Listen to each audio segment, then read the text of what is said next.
Sony's 2026 lineup is here, and I am excited to announce that I was able to get my hands on an early release of the Bravia 9 Mark II. Now, this is one of their two TVs that they released this year. Both of them are a new category of TV by Sony called True RGB. Now, the way that Sony is describing the True RGB experience is that it's a combination of QD OLED color range with the brightness of a mini LED TV. So depending on the room that you had, there were two different categories of TVs. We've got the mini LED TVs that were really designed for bright rooms, and then we've got OLED TVs, which have a lot better black colors, but are kind of more designed for darker rooms. So if you've got like a cinema room, something with no windows, obviously ideal for an OLED TV. Now, I have experienced both of these TVs, previously having the Bravia 7, which was a mini LED TV, and then also having the Bravia 8 Mark II that I reviewed last year as being an OLED TV.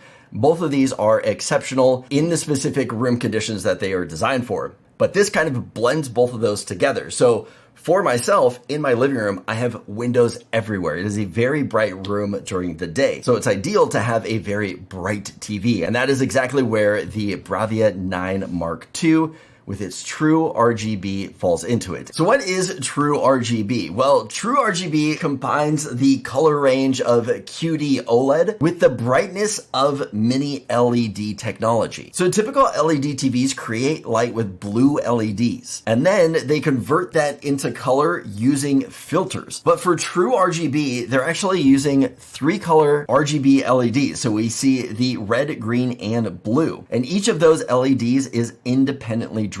So that generates the actual color that is needed for that image and helps it reproduce the picture that it needs without muddying up the image. So each LED has a separate red, green, and blue all the way down to the backlight. No filters on it whatsoever. This makes it extremely bright, and we're able to get up to 4,000 nits of peak brightness, which is going to be exceptional for bright rooms. This TV is available in 65, 75, 85, and even 115 inches. Now, I mentioned that Sony has a new lineup this year, and in addition to the Bravia 9 Mark II, they also released the Bravia 7 Mark II, which is still the True RGB experience with a few lower specs and something at a more affordable price. Now, in addition to that, we have got some new speakers that were released this year too. We have got the Bravia Trio, the Bravia Bar 7, we've got the Rear Speakers 9, and then they came out with all new subwoofers this year. So we've got the Sub 7, the Sub 8, and the Sub 9. Now, I won't be going over those in this video, but just so you know, those are available. Okay, now that we have talked about True RGB and Sony's new lineup for 2026, let's go ahead and take a look at this TV and see what it is capable of. The unboxing experience is pretty common here. You're going to undo the pegs on the bottom, and the box is actually going to lift off of the TV. It will then sit in a styrofoam stand for you to then lift it out. This thing is completely protected and wrapped up. We have got cardboard on the front of it to keep that screen protected. And if you lift the box off correctly, there should be styrofoam on the top. For me, mine got stuck in the box, but inside of the styrofoam on the top, that is where you're actually going to find the components for the stand, the remote, and any of the paperwork that you need. So if it got left in the box, make sure you're pulling that out to find the rest of the components.